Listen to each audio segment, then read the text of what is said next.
আসসালামু আলাইকুম সকল শিক্ষার্থীকে স্বাগত জানিয়ে শুরু করছি ম্যাথ ক্লাস। আজকে আমি ম্যাথ ক্লাসে এসএসসি পরীক্ষার্থীদের জন্য গুরুত্বপূর্ণ কোশ্চেনের সমাধান দিচ্ছি। এটি হচ্ছে Barishal board CQ question 22 session. দেখো এখানে যেহেতু এটি সিকিউ সুতরাং নম্বর ক। দেখো এখানে যদি tan b = 5/12 হয় তবে sin b এর মান বের করো। তাহলে লিখি নম্বর ক দেওয়া আছে, যা দেওয়া আছে সেটা অপরিবর্তিত অবস্থায় তুলি। এখানে tan b = 5/12 এটা দেওয়া আছে। যেহেতু এটি ত্রিকোণমিতি সুতরাং সমকোণী ত্রিভুজের সূত্র অনুসারে আমরা এটা প্রমাণ করব। এখানে এ বি সি, এখানে সি হচ্ছে 90 ডিগ্রি, সি কোণের বিপরীত বাহুকে অতিভুজ বলা হয়, সুতরাং এখানে এ বি অতিভুজ। তাহলে এটা আমরা অতি লিখে রাখি। বি কোণকে থিটা কোণ মনে করলে অর্থাৎ সূক্ষ্মকোণ মনে করলে থিটা কোণের বিপরীত বাহুকে লম্ব বলা হয়, সুতরাং এখানে এসি লম্ব। তাহলে ভূমি বিসি। দেখো এখানে tan থিটার বেলায় আমরা জানি টেরা লম্বা ভূত, টেরা লম্বা ভূত। দেখো টেরাই হচ্ছে tan থিটা, লম্বাই হচ্ছে লম্ব, ভূত হচ্ছে ভূমি। তাহলে tan থিটার বেলায় কি হবে? tan থিটার বেলায় হবে লম্ব বাই ভূমি, অর্থাৎ প্রথমটি লবে যাবে তাই লম্ব বাই ভূমি হয়। এখানে তাহলে লম্ব কি? লম্ব 5, ভূমি কি? ভূমি হচ্ছে 12। তাহলে আমরা অতিভুজের মান বের করবো। আমরা জানি অতিভুজ স্কয়ার ইকুয়াল লম্ব স্কয়ার প্লাস ভূমি স্কয়ার, অর্থাৎ এখানে লম্ব কত 5k স্কয়ার প্লাস ভূমি কত 12k স্কয়ার। সুতরাং আমরা এটা কি পাই? অতিভুজ স্কয়ার। অতিভুজ স্কয়ার ইকুয়াল হচ্ছে এটা পিথাগোরাসের সূত্র অনুসারে তোমরা অবশ্যই জানো যে অতিভুজ স্কয়ার ইকুয়াল লম্ব স্কয়ার প্লাস ভূমি স্কয়ার। 5k স্কয়ার দিলে কি হবে? 5 × 5 অর্থাৎ 25, এবং 12 স্কয়ার দিলে কি হবে? 12 × 12 অর্থাৎ 144। অর্থাৎ এটা যদি আমরা প্লাস করি তাহলে কি হবে? দেখো 169 এটা আমরা পেয়েছি প্লাস করে। এখন যেহেতু অতিভুজ স্কয়ার অর্থাৎ অতিভুজ ইন্টু অতিভুজ, তাহলে এই স্কয়ার বাদ দিতে হবে, তাহলে এখানে বর্গমূল করতে হবে। তাহলে উভয় পক্ষকে বর্গমূল তাহলে কি হবে? দেখো 169কে বর্গমূল অর্থাৎ 13 হয়। তাহলে কি এটা হচ্ছে 13, অতিভুজ 13 পেয়েছি। এখন কি এখানে সাইন বির মান বের করতে বলছে। তাহলে সাইন থিটা কি? আমরা এখানে tan b অনুসারেও করতে পারি, আবার সাইন বি অনুসারেও করতে পারি। তাহলে আমরা সাইন থিটা ইকুয়াল কি জানি? তাহলে লিখি অতএব sine b equal sine theta কি? সাইনের বেলা হচ্ছে সাগরে লবণ অনেক। কি বলেছি? সাগরে লবণ অনেক, অর্থাৎ সাগরে হচ্ছে সাইন থিটা, লবণ হচ্ছে লম্ব, অনেক হচ্ছে অতিভুজ। তাহলে সাইন থিটা কি? প্রথমটি বলেছি যে ইতিপূর্বে প্রথমটি বলেছি লব, পরটি হচ্ছে হর। তাহলে সাইন থিটা কি হবে? সাইন থিটা ইকুয়াল প্রথমটি লব অর্থাৎ লম্ব বাই দ্বিতীয়টি হচ্ছে হর অতিভুজ। লম্ব বাই অতিভুজ হচ্ছে সাইন থিটা, এখানে সাইন বি, সুতরাং সাইন বি হচ্ছে লম্ব বাই অতিভুজ। লম্ব কি? এখানে লম্ব হচ্ছে এসি সূত্র অনুসারে, অর্থাৎ এই চিত্র অনুসারে চিত্রটি অবশ্যই আমরা অঙ্কন করব। চিত্রটি অবশ্যই আমরা অঙ্কন করব। চিত্রটি অনুসারে এইটা লিখে অতিভুজ এটা লিখে, অর্থাৎ এই বের করাটা প্রথমে দেখিয়ে, অর্থাৎ অতিভুজ স্কয়ার ইকুয়াল লম্ব স্কয়ার প্লাস ভূমি স্কয়ার এই অংশটুকু দেখিয়ে তারপর আমরা এখানে লিখব। তাহলে লম্ব কি? লম্ব হচ্ছে এখানে এসি বাই অতিভুজ হচ্ছে এবি ইকুয়াল এসি কি? এসি হচ্ছে 12, এসি লম্ব বাই অতিভুজ এসি হচ্ছে কত? এসি হচ্ছে 5, এবি হচ্ছে অতিভুজ লম্ব বাই অতিভুজ যেহেতু এবি 13 মান বসিয়েছি। আচ্ছা সাইন বির মান এটা, অর্থাৎ প্রথমে দেওয়া আছে এটা, তারপর সে সূত্র অনুসারে বা চিত্র অনুসারে লিখবো, পিথাগোরাসের উপপাদ্যের সূত্র অনুসারে লিখবো। অর্থাৎ এই অংশটুকু আমরা শেষে করব। লিখব কি? পিথাগোরাসের উপপাদ্যের সূত্র অনুসারে বা সমকোণী ত্রিভুজ, এভাবে লিখব সমকোণী ত্রিভুজ এ বি সি এর বি কোণ হচ্ছে সূক্ষ্মকোণ। সুতরাং এ বি স্কয়ার ইকুয়াল লম্ব স্কয়ার, এটা A B square equal AB হচ্ছে অতিভুজ, অতিভুজ স্কয়ার ইকুয়াল লম্ব স্কয়ার প্লাস ভূমি স্কয়ার। লম্ব হচ্ছে এখানে এসি, এটাকে স্কয়ার প্লাস ভূমি হচ্ছে বিসি, এটাকে স্কয়ার ইকুয়াল এখানে এটার মান হচ্ছে 5k square plus BC, BC হচ্ছে 12k স্কয়ার, অর্থাৎ এখানে 12k স্কয়ার অর্থাৎ 144, এটা হচ্ছে 25 অর্থাৎ 169। এখানে এস এ বি স্কয়ার, সুতরাং এবিকে বর্গমূল, এখানে এটাকেও বর্গমূল অর্থাৎ 13 হলো। অতএব এবি ইকুয়াল কত পেলাম? 13। অতএব এবি ইকুয়াল 13। এরপর এবির মান আমরা পেয়েছি, এবির মান চিত্রতে বসিয়ে দিয়ে, অর্থাৎ এরপরে এই চিত্রতে এবিকে বসিয়ে দিয়ে এরপর আমরা এই অংশটুকু করব। আশা করি অঙ্কটির সমাধান বুঝতে পেরেছ। এরপর দেখো নম্বর খ। দেখো খ নম্বর লিখছি, এখানে খ নম্বরে কি দেওয়া আছে দেখো। এখানে রাশি আছে এক্স ওয়াই, সুতরাং এক্স ওয়াইয়ের মান দেওয়া আছে সেটা লিখবো, লিখি দেওয়া আছে, তাহলে লিখি দেওয়া আছে, যা দেওয়া আছে সেটা অপরিবর্তিত অবস্থায় তুলি। এখানে এক্স ইকুয়াল দেওয়া আছে tan p plus sine p, এবং ওয়াই ইকুয়াল কি দেওয়া আছে, ওয়াই ইকুয়াল আছে tan p minus sine p. প্রমাণ করতে হবে x square minus y square division root over x y equal 4। আচ্ছা, লেফট সাইড কি, লেফট সাইড তুলি, লেফট সাইড অপরিবর্তিত অবস্থায় তুলি। এখানে x square minus y square division root over x y, এটা হচ্ছে লেফট সাইড ইকুয়াল দেই। তাহলে কি x square minus y square, এখানে লেফট সাইড এর এইটুকু ব্র্যাকেট দেওয়া, অর্থাৎ এইটুকু এভাবে দেওয়া, বাই এই যে ডিভিশন চিহ্ন এটা আমরা এভাবে লিখি রুট ওভার, এই বাই আকারে লিখলাম, এখানে এক্স ওয়াই আছে এটা লিখলাম। এখন মান বসাবো আমরা। এক্স এর কি মান দেখো, এক্স এর মান হচ্ছে tan p plus sine P, এটাকে স্কোয়ার, এরপর মাইনাস ওয়াইয়ের মান কি tan p minus sine P, এটাকে square by root over x Y. X এর মান কি tan p plus sine P into ওয়াইয়ের মান কি tan p minus sine P. আমরা মান বসিয়েছি, এখন সূত্র অনুসারে আমরা লিখতে পারি। দেখো এখানে tan p কে এ মনে করলে, অর্থাৎ tan p কে এ মনে করলাম, এরপর প্লাস সাইন, অর্থাৎ এই প্লাস সাইন দিয়েছি, সাইন পি কে বি মনে করি, এরপর দেখো হোল স্কোয়ার আছে, হোল স্কোয়ার দেই, অর্থাৎ এই স্কোয়ার দিলাম।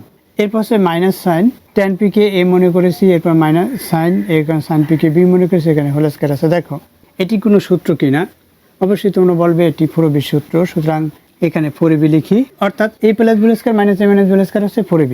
এখানে কি, এটা কি সূত্র কিনা, a plus b into a minus b, অর্থাৎ এখানে কি মনে করছি, এবং এটা হচ্ছে tan p কে a মনে করেছি, sin p কে b মনে করেছি, তাহলে a plus b into a minus b, এটা কি সূত্র, a square minus b square. দেখো তাহলে এই সূত্র অনুসারে লিখি, এখানে 4a কি a বলেছি, tan p কে a বলেছি, b কি সাইন পি কে বি বলেছি, বাই এখানে রুট ওভার আছে, আর কি আছে, এটার যে সূত্র সেই সূত্র অনুসারে লিখব, অর্থাৎ এ স্কয়ার মাইনাস বি স্কয়ার, এখানে tan square p minus sine square P, এটা হয় সূত্র অনুসারে। সূত্র দুটি এই সাইড নোটে দেখিয়ে দিলাম। এরপর কি করব, দেখো এখানে যেহেতু রাইট সাইডে 4 প্রমাণ করব, সুতরাং এই যে 4 আমাদের তৈরি হয়েছে, এখন এখানে tan p sin p, সুতরাং এটা আমরা tan p sin p আকারে তৈরি করব।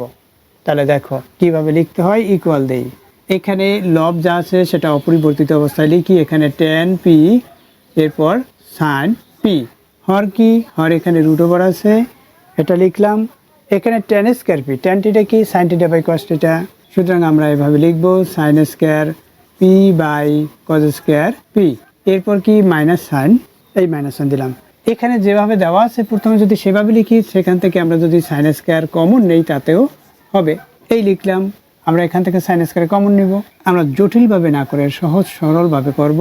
এখানে 4, এখানে tan p এরপর সাইন পি বাই এখানে রুট ওভার, এখানে কি আমরা এখান থেকে কমন নেব, অর্থাৎ সাইন স্কয়ার পি কমন নিলাম, কি থাকে সাইন স্কয়ার পি কমন নিয়েছি, এখানে 1 by cos square p minus 1, এটা হয়।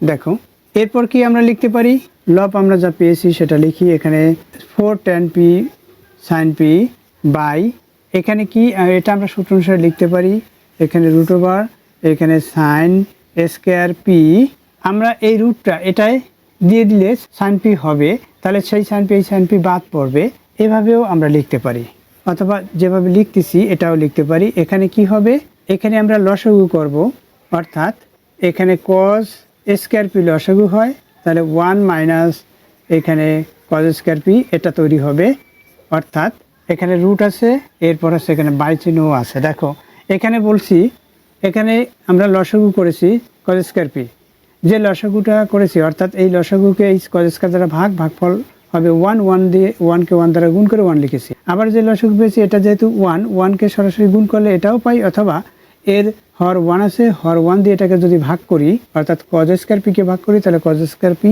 হবে ভাগফল, অর্থাৎ সেই ভাগফল দিয়ে 1 কে গুণ করলে এই cos স্কয়ার পি হলো এখানে, তাহলে 1 মাইনাস cos স্কয়ার পি লব হলো, অর্থাৎ এটা হচ্ছে sin স্কয়ার। তাহলে কি পেলাম, এখানে 4, এখানে tan p এরপর আছে সাইন পি, সাইন পি আমরা বাদ দিতে পারতাম ইতিপূর্বে। এখানে রুট আছে, এখানে সাইন স্কোয়ার পি, আর এখানে কি হয় দেখো 1 মাইনাস কজ স্কোয়ার অর্থাৎ সাইন স্কোয়ার। এখানে পি আছে থিটা হিসাবে সাইন স্কোয়ার পি, আর এখানে আছে কজ স্কোয়ার পি। তাহলে কি হবে এখানে, এখন এই সাইন স্কোয়ার বাদ যাবে, যদি আমরা বর্গমূল বাদ দিতে চাই তাহলে এখানে কি হয়, এখানে লব 4 tan পি, এরপর সে সাইন পি বাই এখানে সাইন পি অর্থাৎ স্কোয়ার রুট বাদ, এখানে sine p by cos p অর্থাৎ tan পি। এখানে আমরা ইন্টু চিহ্ন দিতে পারি, না দিলেও হয় tan পি। তাহলে দেখো এই tan পিকে এই tan পি দ্বারা ভাগ, সাইন পিকে সাইন পি দ্বারা ভাগ, ইকুয়াল 4 ইকুয়াল রাইট সাইড। এখানে প্রমাণ করতে বলছে, সুতরাং প্রুফ লিখবো, পিআরও ভিডি প্রুফ অর্থাৎ প্রমাণিত হলো। আশা করি অঙ্কটির সমাধান বুঝতে পেরেছো। এরপর দেখো নম্বর গ, দেখো নম্বর গ লিখি। এখানে গ নম্বরে কি দেওয়া আছে দেখো, জেড ইকুয়াল এই মান দেওয়া আছে, এর মান বের করো। অর্থাৎ এখানে কস এ অর্থাৎ 9 কজ এ আছে থিটা আকারে, সুতরাং থিটার মান বের করতে বলছে। তাহলে জেড ইকুয়াল দেওয়া আছে এটা, তাহলে জেড ইকুয়াল কি দেওয়া আছে দেখো, এই রাশিটি দেওয়া আছে। তাহলে লিখি, দেওয়া আছে জেড ইকুয়াল কস স্কোয়ার এ মাইনাস সাইন স্কোয়ার এ, এটা দেওয়া আছে।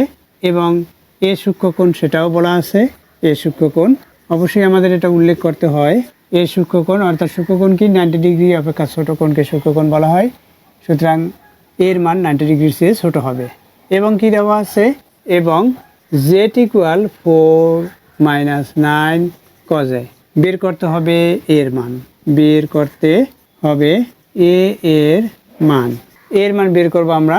তাহলে কি লিখতে পারি, অতএব বা প্রদত্ত রাশি বা প্রদত্ত সমীকরণ, যেটি ইকুয়াল চিহ্ন দেওয়া, সুতরাং প্রদত্ত সমীকরণ লিখব জেড ইকুয়াল 4 মাইনাস 9 কস এ, বা জেটের মান বসিয়ে দেয়। জেটের মান কি, কজ স্কোয়ার এ, তারপর হচ্ছে মাইনাস সাইন স্কোয়ার এ, এটা হচ্ছে জেটের মান, অর্থাৎ জেটের পরিবর্তে এই মান বসিয়েছি, ইকুয়াল 4 মাইনাস 9 কস এ। এখানে কি লিখব, জেটের মান বসিয়ে, জেট এর মান বসিয়ে পাই বা বসিয়ে পাই, আমরা জেটের মান বসিয়ে দিয়েছি। দেখো এরপর কি করব, আমরা এখানে রাইট সাইডে যা আছে সেটা পক্ষান্তর করে লেফট সাইডে নিয়ে আসবো। অর্থাৎ এখানে কজ স্কোয়ারে দেখো, এরপর কি এখানে দেখতে পাচ্ছি আমরা কস এ, সুতরাং এই সাইনটাকে কস করব সূত্র অনুসারে, কারণ সবগুলো কস তৈরি করতে হবে, সাইন আকারে পরিবর্তন করতে পারি না, তাহলে বর্গমূল করতে হয়। এবং বর্গমূল করলে স্কোয়ার দিলে তখন সাইন আকারে পরিবর্তন করতে হয়, তাহলে অঙ্কটি আরও জটিল হয়। তাই আমরা কি করব, সহজভাবে এই সাইন স্কোয়ারের সূত্র 1 মাইনাস কজ স্কোয়ার সে আকারে লিখব। অর্থাৎ এই মাইনাস সাইন দিলাম, 1 মাইনাস কজ স্কোয়ার এ অর্থাৎ থিটা, সূত্র অনুসারে লিখলাম। এরপর পক্ষান্তর করি, -4 প্লাস 9 কজ এ, এটা আমরা পক্ষান্তর করেছি, ইকুয়াল 0, রাইট সাইডে 0। তাহলে আমরা কি করব, সূত্রটি লিখব এবং পক্ষান্তর করেছি সেটা লিখব। তাহলে সূত্রটি কি, আমরা জানি sine square theta equal 1 minus cos square theta, এবং পক্ষান্তর করে, আমি সংক্ষিপ্ত লিখি পক্ষান্তর করে, তোমরা সংক্ষিপ্ত লিখবে না। তাহলে দেখো বা এখন কি এই মাইনাস সাইন দ্বারা গুণ করব, এখানে কি আছে, এখানে আছে কস স্কোয়ার এ, মাইনাস সাইন দ্বারা গুণ করে এই মাইনাস এখানে প্লাস, গুণ করলে মাইনাস হবে, এখানে 1 মাইনাস গুণ মাইনাস প্লাস হবে, কজ স্কোয়ার এ, এরপর আছে মাইনাস সাইন 4 প্লাস 9 কজ এ ইকুয়াল 0, এটা বা। দেখো এখানে কজ স্কোয়ার এ, এটাও কজ স্কোয়ার এ, সুতরাং এর সাথে এ প্লাস, তাহলে 2a অর্থাৎ 2 কজ স্কোয়ার এ, 2 কজ স্কোয়ার এ। এরপর কি, এরপর হচ্ছে এই রাশিটি লিখব প্লাস 9 কজ এ, এরপর কি মাইনাস, এখানে -1 এখানে -4 অর্থাৎ -5 ইকুয়াল 0। এখানে কি করেছি, পক্ষান্তর করেছি, পক্ষান্তর করে, আমি সংক্ষিপ্ত লিখলাম, তোমরা সংক্ষিপ্ত লিখবে না। বা এখন কি আমরা একটা মিডল টার্ম করব, অর্থাৎ এই কনস্ট্যান্টের সাথে সর্বোচ্চ ঘাত, অর্থাৎ যে যার পাওয়ার বড় তার সাংখ্যিক সহগের সাথে গুণ। তাহলে এই 5-এর সাথে এই 2-এর সাথে গুণ, অর্থাৎ 10 হয়।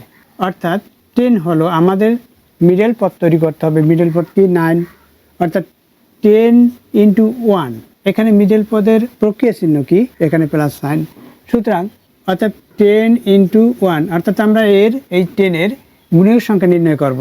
তাহলে 10 ইন্টু 1-এ আমরা 9 তৈরি করতে পারি, অর্থাৎ এই মিডল পদ তৈরি করতে পারি। মিডল পদ এখানে 9, সুতরাং মিডল পদের এখানে প্রক্রিয়া চিহ্ন দেখতে পাচ্ছি প্লাস, সুতরাং 10 কে প্লাস হবে, -1 হবে অর্থাৎ +9 হবে। এটাই রাশি যেটা সেটা হবে, এখানেও 1-এর সাথে যে রাশি সেটা হবে। আমরা লিখব 10-এর সাথে কজে লিখব, অর্থাৎ 2 cos স্কয়ার a, এরপর হচ্ছে +10 cos স্কয়ার a, এরপর হচ্ছে -1 cos স্কয়ার a, অর্থাৎ cos স্কয়ার a লিখি শুধুমাত্র cos স্কয়ার a। এখানে cos যে হচ্ছে প্রকৃত চিহ্ন, সুতরাং 10 cos a, এরপর হচ্ছে -1 হয়, সুতরাং 1 cos a, অর্থাৎ 1 না লিখলে হবে, লিখতে পারি আমরা 1 cos a, এরপর হচ্ছে -5 = 0। এখন দেখো আমরা প্রথম দুইটি পদ থেকে কমন নিতে পারি, দ্বিতীয় দুইটি পদ থেকেও কমন নিতে পারি। এখন দেখো আমরা প্রথম পদ দ্বিতীয় পদ থেকে কমন নিব। কি কমন যায় দেখো, এখানে 2 আছে, এখানেও 2 আছে, 10 × 5 2 হয়, সুতরাং 2 কমন নেই। এরপর এখানে cos স্কয়ার a, এখানে cos a, সুতরাং cos × এখানে cos × cos a, সুতরাং একটি cos a লিখতে পারি cos a, তাহলে একটি cos a থাকবে cos a। এরপর প্লাস সাইন, 2 কমন নিয়েছি, 5 × 2 হলে 10 হয়, সুতরাং এখানে শুধুমাত্র 5 থাকবে, ব্র্যাকেট শেষ করি, cos a কমন নিয়েছি, অর্থাৎ এইটা দিয়ে এটাকে গুণ করলে গুণফল এটা হবে। এরপর এখানে দেখো এই মাইনাস সাইন, এখান থেকে 5 × 1 5 হয়, সুতরাং এখানে 1 আছে এর সাথে গুণনীয়ক হিসাবে, সুতরাং 1 কমন নেই।